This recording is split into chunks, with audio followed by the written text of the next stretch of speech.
Today, let's talk about Greg Doucette's advice. I know that a lot of you guys have definitely heard of him. A lot of you guys probably watch him, fans of him, which is great.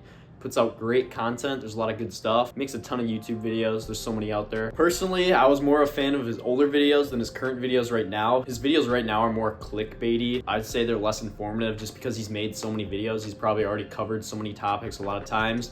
There's only so much you can do, but in terms of like fitness news, there's always something new to report on. But we're not here to talk about his clickbait videos, guys. Today we're going to talk about, is his advice actually good advice, and should we implement it or not? All right, guys, and the way that I see it is that Greg Doucette has pretty much the best advice on YouTube, just in terms of general fitness advice and general diet advice and general training advice that'll fit for the majority of people that want to just make progress as easily understandable as possible. So Coach Greg was really the one that really opened the majority of our eyes into like calories in, calories out, like the protein French toast. He pretty much coined that. So thank you, Greg, if you're watching, for that. Also, his advice, train harder than last time. It's pretty solid advice. It's pretty generic. He doesn't really go too much into depth on terms of like how hard to train or how many sets to do or how close to failure to train. He pretty much just says whatever you did last time, just do more than that, which I guess works because it's progressive overload at the end of the day.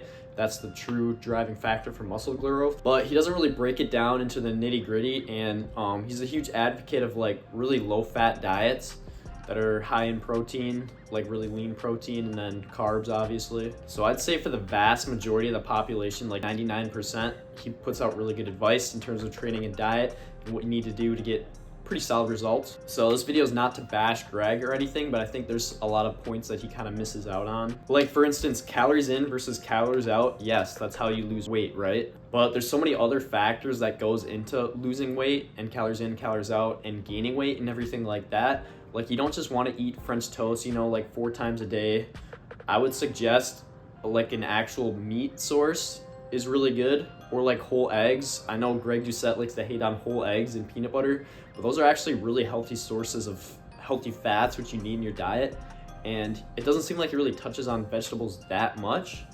So, because I would like to see vegetables included with the majority of your meals and everything like that. So I get why he preaches like the more dessert style low calorie snacks, but I think he hates a little bit too much on just eating like some good old chicken, broccoli, and rice, because that's what really works. That's what your body is really designed to eat, not like artificial sweeteners, which I'm not against by any means, but I think real food is the better choice. And then in terms of training, he just says train harder than last time. He doesn't go into the specifics of how close do you want to train to failure, how many sets, how many warm-up sets do you want to use. He's pretty smart with the exercise selection. He gives really good advice about what exercises to really pick for you.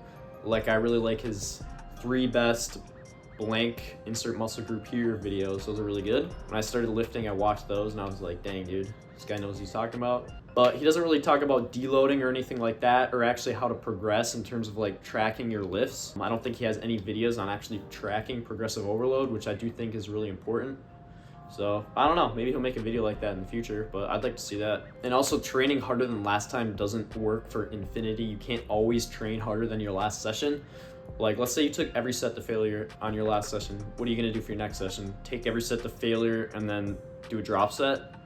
And then what are you gonna do after that, after the session after that? So it's kind of like not really a clear answer there. And for the main gaining, I think it can work, but you should disclose that bulking and cutting, if you do it properly, is gonna work 10 times better than main gaining is, and you're gonna have a better physique at the end of it, because you're gonna put on more muscle while you're climbing up in weight. If you keep your weight the same for forever, like let's say a pro bodybuilder is 150 pounds, but they want to compete at like 220. How are they gonna get from here to here without a calorie surplus? You would need a calorie surplus. So that's kind of where I don't understand main gaining, is how would you put on that amount of muscle without a calorie surplus? I don't think it's ideal for muscle growth if you want to get as big as possible, whether that be natural or enhanced. But guys, this is not a video to hate on Coach Greg. I think he makes a lot of really great content. I've watched his videos for years now, and I really like how simple he really makes it. But I think he leaves some unanswered questions for us.